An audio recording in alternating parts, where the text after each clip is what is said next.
नमस्ते साथियों, कल की क्लास में हमने 7 मूल राशियाँ एवं उनके मात्रक तथा एसआई पद्धति में प्रयुक्त होने वाले पूर्व लघन का अध्ययन किया था। आज की क्लास में उसी से रिलेटेड कुछ टर्म्स है उनका प्रयोग करेंगे, प्लस कुछ एग्जाम्पल जो अपनी बुक में दिए हुए हैं उनको आज हम हल करने वाले हैं। तो क्लास को स्टार्ट करते हैं। आज का जो अपना पहला टॉपिक है वो है आपका द्रव्यमान एवं भार।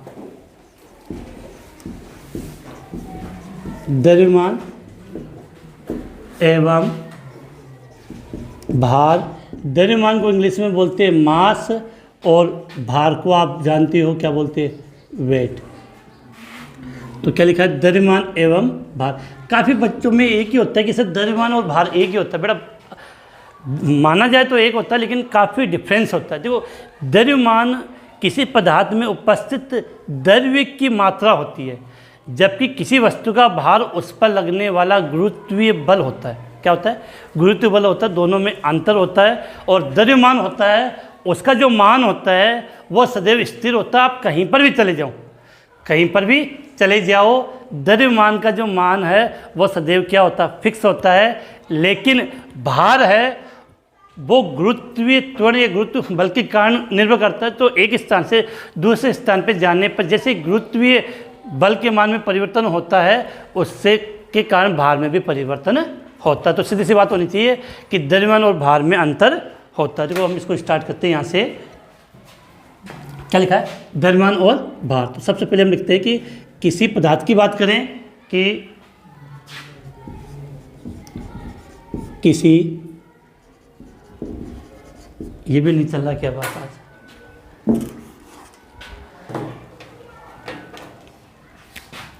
तो लिखें कि किसी पदार्थ का द्रव्यमान। क्या लिखा है, किसी पदार्थ का द्रव्यमान उसमें निहित द्रव्य की मात्रा होती है। क्या लिखा है, किसी पदार्थ का द्रव्यमान उसमें निहित द्रव्य की मात्रा होती है, लेकिन किसी पदार्थ का भार। क्या लिखा है हमने, लेकिन किसी पदार्थ का भार उस पर लगने वाला गुरुत्व बल होता है। उस पर लगने वाला कौन सा बल होता है, गुरुत्वीय बल होता है। तो जब गुरुत्व बल चेंज होता है स्थान के अकॉर्डिंग, उसका मान कम बेसी हो सकता है, लेकिन द्रव्यमान सदैव स्थिर होता है। तो इसको यहाँ से आगे समझते हैं। किसी पदार्थ का द्रव्यमान सदैव समान होता है, कभी चेंज नहीं होगा। किसी पदार्थ का द्रव्यमान सदैव समान होता है, परंतु उसका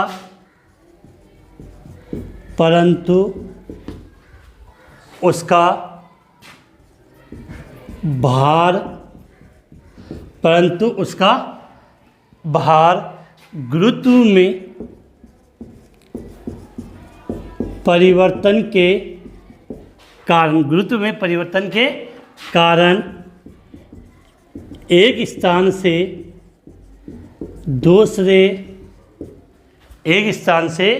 दूसरे स्थान पर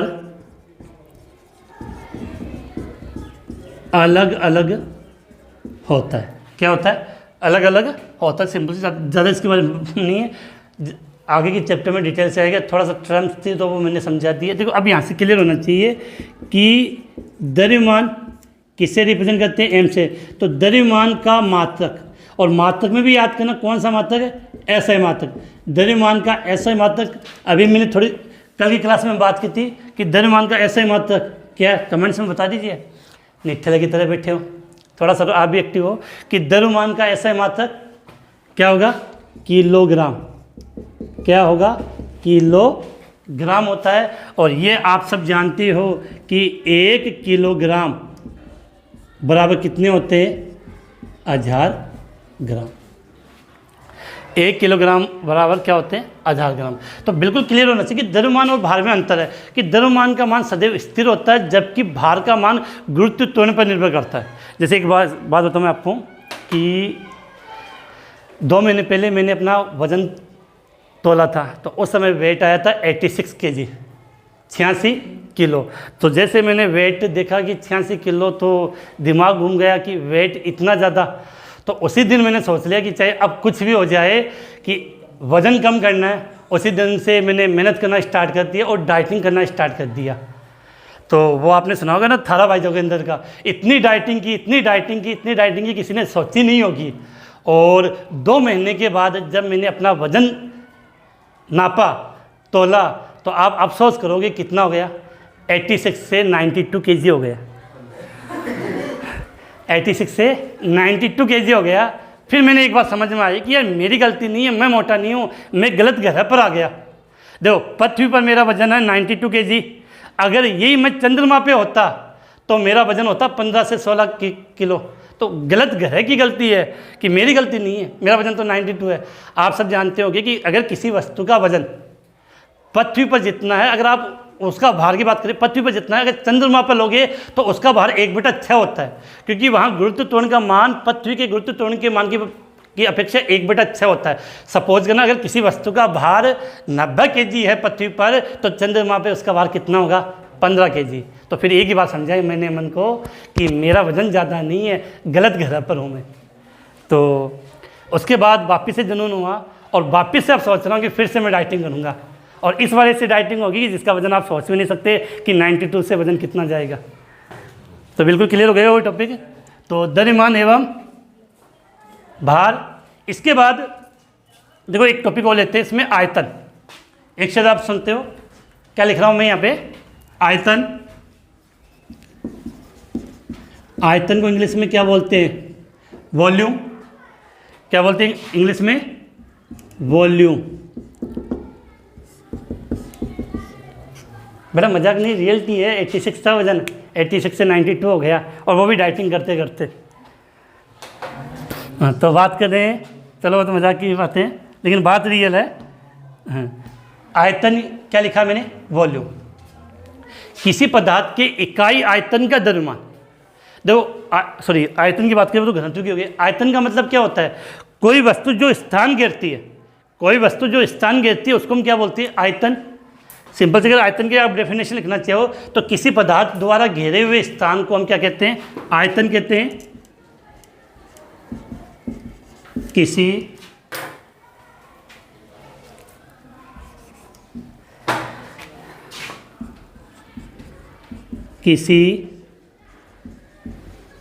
पदार्थ द्वारा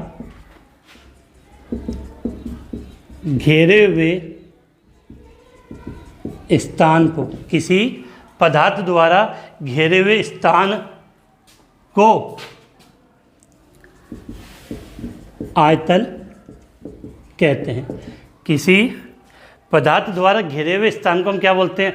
ये शब्द इसलिए रखूँगी, ये अपनी एनसीईआरटी बुक में इन शब्द को दे रखा है, तो इनकी परिभाषा या इनके मात्रक संबंधी क्वेश्चन आ सकता है। अब देखो, जब भी किसी वस्तु का अगर हमें आयतन ज्ञात करना होता है, आयतन को हम किससे लिखते हैं, V से। तो जब आयतन ज्ञात करना होता है, इसका मतलब क्या होता है, उस पदार्थ की लंबाई इंटू चौड़ाई इंटू ऊंचाई, तीनों का मल्टीप्लाई कर देते हैं। तो आयतन बराबर क्या हो गया, लंबाई इंटू चौड़ाई इंटू ऊंचाई। अब आयतन का अगर हमें मात्रक ज्ञात करना हो तो देखो वो कैसे ज्ञात करेंगे, आयतन का SI मात्रक। अब देखो लंबाई, चौड़ाई और ऊंचाई देखे जाए तो ये तीनों दूरियां हैं, दूरी है लंबाई, तो लंबाई का मात्रक क्या होता है, मीटर। तो लंबाई का मात्रक मीटर, चौड़ाई का मात्रक मीटर और ऊंचाई का मात्रक मीटर। तो आयतन का मात्रक क्या हो गया, मीटर क्यूब। आयतन का मात्रक क्या हो गया, मीटर क्यूब। अब एक चीज़ और कि ये ऐसा मात्रक, जैसे जब भी हम आयतन का मात्रक पूछते हैं तो बहुत से बच्चे बोलते हैं लीटर। लीटर इसका ऐसा ही मात्रक नहीं है। जैसे दूध आपने 1 लिया है तो वो लीटर में मापते हैं, लेकिन ध्यान रखना ऐसा ही मात्रक क्या होता है, मीटर क्यूब होता है। तो बिल्कुल बात क्लियर होनी चाहिए कि आयतन का ऐसा ही मात्रक क्या होता है, मीटर क्यूब होता है। और ये सब चीज़ें आप जानते हो कि 1 लीटर बराबर कितना होता है, 1000 ml। 1 लीटर बराबर कितना होता है, 1000 ml। और 1 लीटर को अगर सेमी क्यूब में कन्वर्ट करना हो तो 1 लीटर बराबर हो जाएगा आपका 1000 सेमी क्यूब। तो ये आंकड़े बिल्कुल याद होने चाहिए कि 1 लीटर बराबर कितना होता है, 1000 सेमी क्यूब होता है। तो बिल्कुल क्लियर होनी चाहिए। इनकी जो परिभाषाएं हमने जो लिखी है कि द्रव्यमान और भार क्या था, आयतन। आयतन का मतलब सीधी सी बात है, किसी पदार्थ द्वारा जो घेरा हुआ स्थान होता है उसको हम आयतन कहते हैं। और आयतन का ऐसा ही मात्रक मीटर क्यूब, एम के ऊपर कितना, 3 मीटर क्यूब। और ये एक विशेष याद कर लेना, 1 लीटर बराबर क्या होता है, 1000 सेमी क्यूब होता है। तो इसका स्क्रीनशॉट लें। उसके पश्चात 2-3 छोटे छोटे टर्म्स और दे रखे, हम उनकी बात करते हैं। फिर हम इसके कुछ एग्जाम्पल जो बुक में दिए हैं उनको हम हल करेंगे। तो जल्दी से आप इनको स्क्रीनशॉट, चलो मिटा देता हूँ यहाँ से। इसके बाद हम देखो नेक्स्ट हम लिखते हैं घनत्व। घनत्व शब्द आपने सुना होगा। तो घनत्व का सूत्र या घनत्व किसे कहते हैं, या घनत्व का ऐसा ही मात्रक क्या होता है, उसके बारे में बात करेंगे। उसके बाद तापमान, और तापमान टेम्परेचर से रिलेटेड कुछ सवाल भी हैं काफ़ी अच्छे, उनकी हम बात करेंगे। तो देखो अब यहाँ हम लिख रहे हैं घनत्व डेंसिटी। घनत्व को इंग्लिश में क्या बोलते हैं, डेंसिटी। अगर परिभाषा की बात करें, किसकी बात करें, किसी पदार्थ का घनत्व प्रति इकाई आयतन का द्रव्यमान होता है। समझाऊंगा कि किसी पदार्थ का घनत्व प्रति इकाई आयतन, किसी पदार्थ का घनत्व प्रति इकाई आयतन का द्रव्यमान होता है। अब एक चीज़ है, प्रति इकाई आयतन, ध्यान ना, किसी भी शब्द के पीछे अगर आपको प्रति या इकाई शब्द मिल जाए, इसका मतलब क्या होगा कि वो चीज़ कहाँ चली जाती है, बट्टे में। कहाँ चली जाती है, बट्टे में। तो घनत्व का जो फॉर्मूला बनता है, घनत्व का फॉर्मूला, तो देखो प्रति इकाई आयतन, तो प्रति या इकाई के रूप में प्रति शब्द के जो भी शब्द आ जाए वो कहाँ जाएगा, बट्टे में। तो नीचे तो क्या आ जाएगा बेटा, इसका आयतन, और शेष क्या बच गया, द्रव्यमान। तो द्रव्यमान बट्टा आयतन को हम क्या बोलते हैं, घनत्व बोलते हैं, डेंसिटी बोलते हैं। बिल्कुल क्लियर होनी चाहिए कि द्रव्यमान बट्टा आयतन या द्रव्यमान अपॉन आयतन को हम क्या बोलेंगे, घनत्व। अब बात करते हैं घनत्व का ऐसा ही मात्रक। तो देखो कैसे याद करेंगे, घनत्व का ऐसा ही मात्रक। तो बड़ा मात्रक सदैव जिससे फॉर्मूला बना उसी से बनेगा। तो देखो घनत्व का ऐसा ही मात्रक कैसे निकालेंगे, द्रव्यमान का ऐसा ही मात्रक क्या होता है, किलोग्राम। और आयतन का ऐसा ही मात्रक अभी पढ़ा हमने, आयतन का ऐसा ही मात्रक क्या होता है, मीटर क्यूब। अब देखो आपको पता होगा कि अगर बट्टे वाली चीज़ को ऊपर लेकर जाते हैं, बट्टे वाली चीज़ को यदि ऊपर लेकर जाएंगे तो पावर किसकी हो जाएगी, माइनस की। तो इसको आप ऐसे भी लिख सकते हो, kg m⁻³ या किलोग्राम बट्टी के रूप में प्रति मीटर क्यूब। तो ये किसका मात्रक हो गया, घनत्व का, कि किसी पदार्थ का घनत्व प्रति इकाई आयतन का द्रव्यमान होता है। घनत्व बराबर क्या होता है, द्रव्यमान बटा आयतन, और घनत्व का ऐसा है मात्रक बराबर क्या होगा, kg बट्टे में मीटर क्यूब। तो इसको kg m⁻³ या kg प्रति मीटर क्यूब आप कह सकते हो। इसके बाद घनत्व के बाद अब हम बात करते हैं ताप। देखो ताप मापने के लिए 3 इकाइयाँ हम मुख्यतः काम लेते हैं, डिग्री सेल्सियस, फ़ारेनहाइट और केल्विन। आपने सुना होगा कोरोना में कि किसी का टेम्परेचर है वो 98 डिग्री। शरीर का जो टेम्परेचर डॉक्टर जो नापता है वो फ़ारेनहाइट में नापता है, तो वो 98 डिग्री से ज़्यादा नहीं होना चाहिए, इसका फिक्स मान है इनके। चलो इसका आप स्क्रीनशॉट लें, फिर ताप वाले टॉपिक को हम स्टार्ट करते हैं, टेम्परेचर वाले को, फिर इसके कुछ एग्जाम्पल हमें करने। स्क्रीनशॉट ले लिया होगा आपने, इसको मिटा देता हूँ। अब देखो इसके बाद जो मेन टॉपिक अपना यहाँ आ रहा है वो देखो किसकी बात कर रहे हैं हम, ताप की। इंग्लिश में बोलते क्या इसको, टेम्परेचर। क्या कहेंगे, टेम्परेचर। तो ताप मापने की 3 इकाइयाँ मुख्यतम प्रयोग में लेते हैं, डिग्री सेल्सियस, फ़ारेनहाइट और केल्विन। बार बार रिपीट इसलिए कर रहा हूँ कि आपको भी अच्छी तरीके से याद हो जाए। तो देखो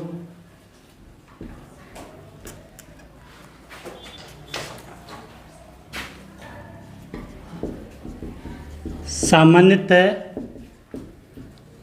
ताप का मापन, क्या लिखा है, सामान्यतः ताप को 3 पैमाने में व्यक्त किया जाता है। क्या लिखा है, सामान्यतः ताप को 3 पैमाने में व्यक्त किया जाता है। नंबर 1 डिग्री सेल्सियस, जिसको रिप्रेजेंट करेंगे किससे, डिग्री सी से। दूसरा डिग्री फ़ारेनहाइट, डिग्री एफ से रिप्रेजेंट करते हैं। और तीसरा होता है आपका केल्विन। क्या होता है, केल्विन। और केल्विन को रिप्रेजेंट करते हैं किससे, कैसे, किसे रिप्रेजेंट करेंगे, कैसे। तो बिल्कुल क्लियर होना चाहिए कि तापमान मापन की 3 इकाइयाँ, पहली degree Celsius represent degree C, दूसरा डिग्री फ़ारेनहाइट डिग्री एफ, और तीसरा केल्विन। केल्विन में डिग्री का प्रयोग नहीं करते, के लिखा जाता है। ठीक है।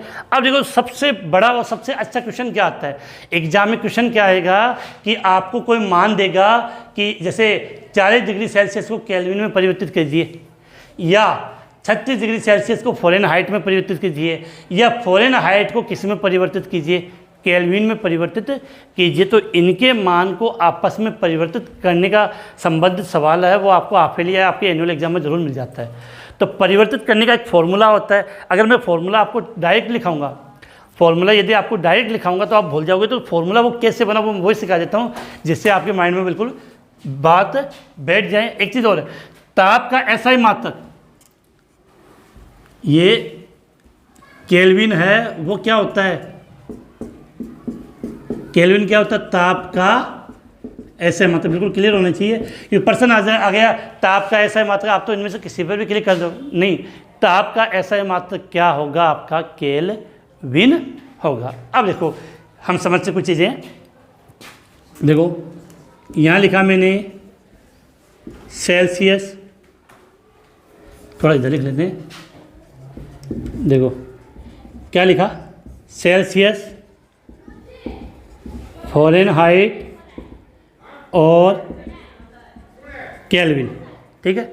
एक तो इनके प्रतीक की बात करें हम, किसकी बात करें, प्रतीक। तो प्रतीक तो मैंने आपको अभी समझा दिया कि सेल्सियस है, इसका प्रतीक क्या होता है, डिग्री सी, फ़ारेनहाइट का डिग्री एफ, और केल्विन का केवल क्या होगा, केल्विन का क्या होगा, के।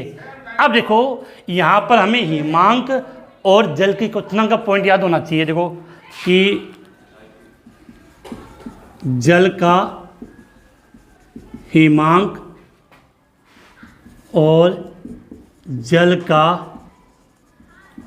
क्वथनांक समझना। अगर आपको पता है डिग्री सेल्सियस की बात करें तो 0 डिग्री सेल्सियस पर जल जम जाएगा। तो सेल्सियस में जल का हिमांक कितना होता है, 0 डिग्री सेल्सियस, और जल का क्वथनांक 100 डिग्री सेल्सियस होता है। बिल्कुल क्लियर होना चाहिए कि सेल्सियस के अंदर जल का हिमांक कितने पर आएगा, 0 डिग्री सेल्सियस, और जल का क्वथनांक 100 डिग्री सेल्सियस। लेकिन फ़ारेनहाइट में जब टेम्परेचर नाप करते हैं तो जल का जो हिमांक होता है वो होगा 32 डिग्री एफ। कितना, 32 डिग्री एफ, और जल का जो क्वथनांक होता है वो होगा 212 डिग्री एफ, 212 डिग्री एफ। अब आ जाओ केल्विन में। तो केल्विन में जल का हिमांक होगा 273.15 केल्विन, और हिमांक तो क्या, क्वथनांक की बात करें तो 373.15 केल्विन। बिल्कुल क्लियर होना चाहिए, क्योंकि ये पॉइंट अगर आप याद नहीं करोगे तो फिर अपने को फॉर्मूला याद नहीं होगा। कि सेल्सियस वाला तो सबका पढ़ा हुआ सुना हुआ आपको मिल जाएगा कि जल का हिमांक 0 डिग्री सेल्सियस और जल का क्वथनांक 100 डिग्री सेल्सियस। फ़ारेनहाइट की बात करें तो जल का हिमांक 32 डिग्री है और जल का क्वथनांक 212 डिग्री एफ। केल्विन में याद करें तो जल का हिमांक 273.15 केल्विन और क्वथनांक 373.15 केल्विन। अब देखो इनका अंतर वो लिख लो आप, क्या जल के हिमांक और क्वथनांक में कितने का अंतर आ रहा है। तो देखो इन दोनों में कितने का अंतर है, 100 का। इन दोनों में कितने का अंतर है, करो जल्दी से, 180। और इन दोनों में कितने का अंतर है, 100 का। इन दोनों में कितने का अंतर है, 100 का अंतर है। अब देखो कि इन से सूत्र बनाना है तो सबसे पहले स्टार्ट करते हैं। यहाँ लिखा मैंने डिग्री सेल्सियस। देखो पहले जो आप लिखोगे, एक बार लिखा डिग्री सेल्सियस, यहाँ लिखा डिग्री फ़ारेनहाइट और यहाँ लिखा केल्विन। करना क्या, सुन लो, जल का जो हिमांक है, जो मान है उसका उसमें से घटा दो। तो 0 डिग्री सेल्सियस में 0 जाएगा तो ये मान बचेगा, तो ये तो सी का सी आ गया। बट्टी में अंतर कितने का है, 100 का लिख दिया। क्लियर है, बराबर का निशान करो। फ़ारेनहाइट इसमें 0 तो कोई बात नहीं, इसमें कितना 32 तो घटा दो -32। अंतर कितने का दोनों का, 180, बराबर लिखा दो। केल्विन ये घटाना है तो -273.15 केल्विन और अंतर कितने का, 100 का। बोलो इसमें कोई कन्फ्यूजन है क्या। करना क्या है, पहले उनका प्रतीक लिख दिया, उसके बाद ये चीज़ घटा दो। तो इसमें से 0 जाएगा तो ये बचेगा, तो इसलिए मैंने 0 लिखा नहीं है। इसमें से ये घटा दिया और इसमें से केल्विन में से ये घटा दिया। इसके बाद इनका जो अंतर वो नीचे लिख दिया। क्लियर है। अब देखो तीनों संख्या कटती है तो काटोगे तो यहाँ कितना आ जाएगा, 5, यहाँ पर 9, यहाँ पर 5। 20 को पढ़ो तो आ गई है तो आ जाएगा। अब इसको लिख दो, डिग्री सेल्सियस बट्टे 5 बराबर डिग्री एफ -32/9 बराबर के -273.15/5। ये आपका फॉर्मूला रेडी हो गया। चाहता तो ये फॉर्मूला मैं आपको सीधा या लिखवा सकता था, लेकिन सीधा मैंने फॉर्मूला काफ़ी बार बच्चों को लिखाए और बच्चे लिखने के बाद अल्लाह मतलब भूली को वह कंडीशन हो जाती है। ऐसा ही होता है कि पढ़ते तो हो नहीं, फिर एग्ज़ाम के टाइम पर जाते हो तो पेपर लिखते हैं, अल्लाह मतलब भूली को। ये आ गया। अब देखो अगर आपको डिग्री सेल्सियस को केल्विन में कन्वर्ट करना है तो इसको भूल जाओ, जिन दो को परिवर्तित करना है वो मान आप उठा सकते हो। चलो मैं एक सवाल लिख रहा हूँ, एग्जाम्पल इसको हल करते हैं। यहाँ ऊपर जगह है कि 30 डिग्री सेल्सियस को फ़ारेनहाइट में, क्वेश्चन नंबर 1, 30 डिग्री सेल्सियस को फ़ारेनहाइट में परिवर्तित कीजिए। इसका मतलब डिग्री सेल्सियस को किससे बदलना है, फ़ारेनहाइट में, तो केवल ये फॉर्मूला काम में ले लो, इन दोनों को उठा लो। डिग्री सेल्सियस बट्टे 5 बराबर F -32/9। अब देखो सी का मान कितना दिया सवाल में, डिग्री सेल्सियस का 30 दिया, 30 को रख दो तो क्या हो जाएगा, 30/5 बराबर F -32/9। कितना हुआ, 6 को 9 से गुना करेंगे कितना हो जाएगा, 54। तो 54 बराबर F -32, तो इसको आप ऐसे लिख सकते हो, F -32 बराबर क्या हो गया, F -32 बराबर 54। 32 को उधर ले लो तो F बराबर क्या हो जाएगा, 54 + 32, ये डिग्री सेल्सियस में है तो क्या हो जाएगा, 6, 8, 86। तो फ़ारेनहाइट में उसका मान कितना आया, 86 डिग्री फ़ारेनहाइट। अर्थात 30 डिग्री सेल्सियस है वो फ़ारेनहाइट में कितना होगा, 86 डिग्री सेल्सियस। कितना होगा, 86 डिग्री सेल्सियस होगा। तो इस प्रकार से इनको परिवर्तित करते हैं। चलो एक सवाल मैं आपको यहाँ और हल करवा देता हूँ इसका, जिससे कन्फ्यूजन ना रहे आपके। देखो यहाँ लिख रहा हूँ क्वेश्चन नंबर 2। 41 डिग्री फ़ारेनहाइट को, क्या लिखा है, 41 डिग्री फ़ारेनहाइट को डिग्री सेल्सियस में परिवर्तित करें। किस में, डिग्री सेल्सियस में परिवर्तित करें। तो देखो ये फॉर्मूला है, ले लो काम में, डिग्री सेल्सियस बटे 5 बराबर F डिग्री 32/9। F का मान कितना दिया, 41, तो डिग्री सेल्सियस 5 बराबर 41 माइनस 32/9, तो डिग्री सेल्सियस बट्टे 5 बराबर कितने बचेगा, 41 में से 32 गए 9, 9/9 कितना हुआ 1, तो डिग्री सेल्सियस 5 उधर चल जाएगा तो कितना हो जाएगा 5। तो अगर 41 डिग्री फ़ारेनहाइट है तो सेल्सियस में उसका मान कितना आएगा, 5 डिग्री सेल्सियस। कितना आएगा, 5 डिग्री सेल्सियस। केल्विन में भी परिवर्तित करने वाले सवाल आ सकते हैं, तो कोई से भी सवाल हो ये फॉर्मूला आपको याद होना चाहिए। बच्चे इसको भूल जाते हैं, तो वो कैसे आपको याद रखना वो मैंने आपको यहाँ पे समझा दिया। इसको अच्छी तरीके से आप याद कर लेना। इसके बाद 2-3 सवाल आपकी बुक में एग्जाम्पल के तौर पे दे रखें, वो भी मैं आपको यहाँ हल करवा दे रहा हूँ। बहुत सिंपल से सवाल है, तो जल्दी से आप इसका स्क्रीनशॉट लें, उसके बाद हम अपनी गाड़ी को आगे बढ़ाते हैं।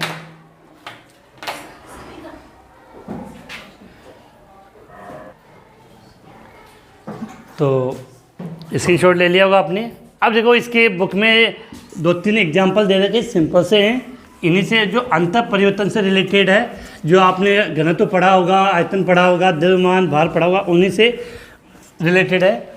एक सवाल तो काफ़ी इजी है आपका कि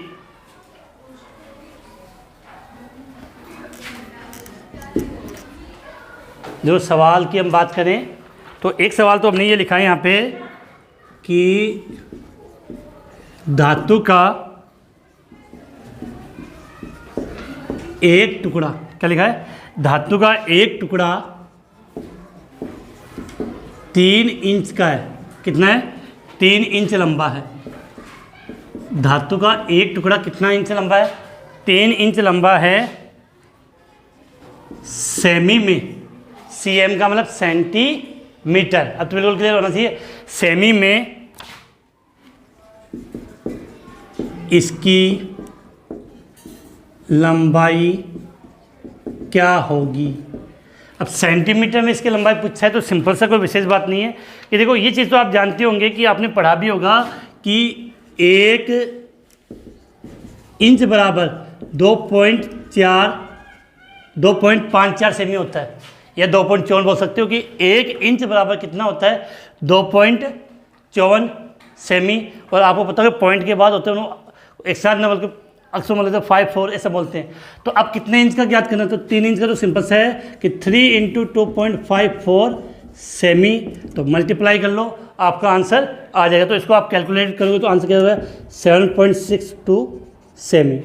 ये आपका क्या आ गया आंसर। तो बिल्कुल कोई विशेष बात नहीं, बस छोटी सी टर्म्स बताओ कि 1 इंच में कितना सेमी, 2.54 सेमी, बिल्कुल क्लियर होना चाहिए। इसके बाद दूसरे सवाल की अगर हम बात करें, क्वेश्चन 2 तो हो गए, तो ये तीसरा कर लिया। चौथा देखो, एक जग में 2 लीटर दूध है। जग में दूध कितना है, 2 लीटर है। दूध का आयतन मीटर क्यूब में परिकलित कीजिए। मैंने कहा था आयतन का ऐसा ही मात्रक क्या होता है, मीटर क्यूब होता है, लेकिन हमें दूध का आयतन किस में दिया हुआ है, लीटर में। अब लीटर को मीटर क्यूब में बदलना, सबसे बड़ी परेशानी यही आती है। मीटर को किस में बदलना है, लीटर को मीटर क्यूब में बदलना है। लेकिन देखो लीटर को मीटर क्यूब में डायरेक्ट तो नहीं बदल सकते, लेकिन अगर आपको याद हो तो ये चीज़ मैंने लिखाई थी देखो कि 2 लीटर, देखो 1 लीटर बराबर कितना होता है, 1000 ml। लेकिन यहाँ ml का कोई लेन देन नहीं है, हमें किस में चाहिए, मीटर में। तो मैंने आपको एक बात तो लिखाई थी कि 1 लीटर बराबर कितना होता है, 1000 सेमी क्यूब लिखाया था, याद है क्या। 1 लीटर बराबर कितना लिखाया था, 1000 सेमी क्यूब। तो बताओ 2 लीटर बराबर कितना हो जाएगा? 2000 सेमी क्यूब। लेकिन अभी अपना सवाल नहीं होगा, क्योंकि हमें सेमी क्यूब को किस में बदलना है? मीटर क्यूब में। देखो तरीका बताऊँ मैं आपको, मुझे बताओ 1 मीटर बट्टे 100 सेमी, 1 मीटर में कितना सेमी होता है? 100 सेमी होता है, या 100 सेमी में 1 मीटर। तो आप इसको हल करोगे तो आपको मान 1 आएगा, नहीं आएगा? बिल्कुल आएगा। या इसको मैं से लिख दूं 100 सेमी बराबर 1 मीटर। क्लियर है? तो भी आंसर कितना आएगा आपका? बात तो एक है ना कि 1 मीटर में कितना सेमी होता है? 100, या 100 सेमी में 1 मीटर। क्लियर बात? आंसर कितना आएगा? 1। अब देखो यहां आपको किस में लेना है? क्यूब में। क्या लेना है? क्यूब में। तो इस पूरे का क्यूब कर दो, तो 1 मीटर बट्टा 100 सेमी, क्या कर दिया आपने इसका? क्यूब। अब क्यूब करेंगे तो क्या हो जाएगा इसका आंसर? 1 metre cube. अब जो 100 का क्यूब कितना होगा? देखो स्क्वायर करना होता है, जैसे 100 का स्क्वायर करना होता तो कितना हो जाता है? बिंदु 4 हो जाती है। अगर 100 का क्या करना हो आपको? क्यूब, तो बिंदु कितनी हो जाएगी? 1 2 3 4 5 6, ये हो जाएगा। और इसको चाहो तो आप क्या ले सकते हो? 10 की पावर ले सकते हैं। तो 1 मीटर अपॉन 100 सेमी क्यूब करोगे तो इसका क्या हो जाएगा? 10 की पावर 6 सेमी क्यूब। क्लियर है बात? ये आ गया। तो अब देखो यहाँ पे कि दूध है कितना? तो देखो 2 लीटर दूध है, तो 2 इंटू लीटर को सेमी में करेंगे तो कितना आ जाएगा? 1000 मल्टीप्लाई ये सेमी क्यूब। अब हमें पता है इस सेमी क्यूब को हमें किस में कन्वर्ट करना है? मीटर क्यूब में। तो देखो ये काम में देखो सीधी बात है कि इस पूरे का मान कितना होगा? 1। इस पूरे का मान भी कितना होता है? 1। तो इसको इससे मल्टीप्लाई करो, 1 एम क्यूब बट्टा 10 की पावर 6 सेमी क्यूब। अब देखो सेमी क्यूब से सेमी क्यूब कैंसिल। अब देखो 10 की पावर कितनी है? 10 की कितनी है? 3, और 10 की पावर 6। तो देखो ये पावर ऊपर जाएगी तो माइनस की हो जाएगी, और ये 3। तो आपका आंसर आ जाएगा 2 इंटू 10 की पावर -3 मीटर क्यूब। अगर थोड़ी बहुत भी गणित आती है तो ऐसे सवाल आप इजीली हल कर लोगे, अन्यथा दिमाग की बत्ती नहीं चलेगी, सेंटोफ्रेश खाओगे तो भी नहीं चलेगी।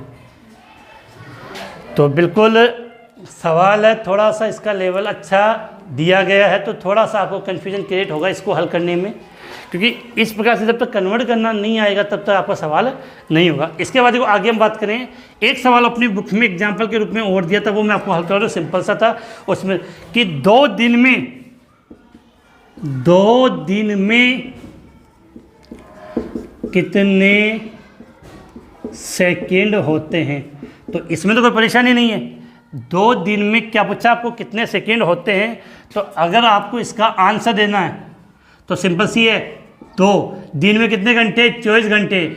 1 घंटे में कितने मिनट? 60 मिनट। 60 मिनट में कितने सेकंड? 60। तो अब इसको मल्टीप्लाई कर लो, आपका आंसर आ जाएगा। तो जब आप इसको मल्टीप्लाई करोगे तो आपका आंसर आएगा 1,72,800, 1,72,800 सेकेंड। तो 2 दिन के अंदर 2 दिन में कितने सेकेंड होती है? 1,72,800 सेकेंड होती है। तो ये आज हमने इसको स्टार्ट किया है, इसका स्क्रीनशॉट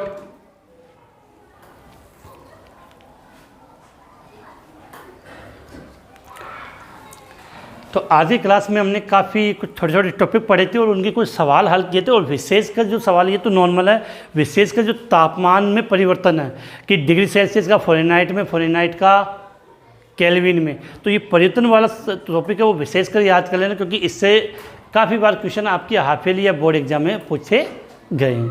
इसी के साथ ये आज की क्लास यही समाप्त करते हैं। फिर मिलेंगे, कल मिलेंगे इसी समय, इसी टाइम और इसी चैनल पे।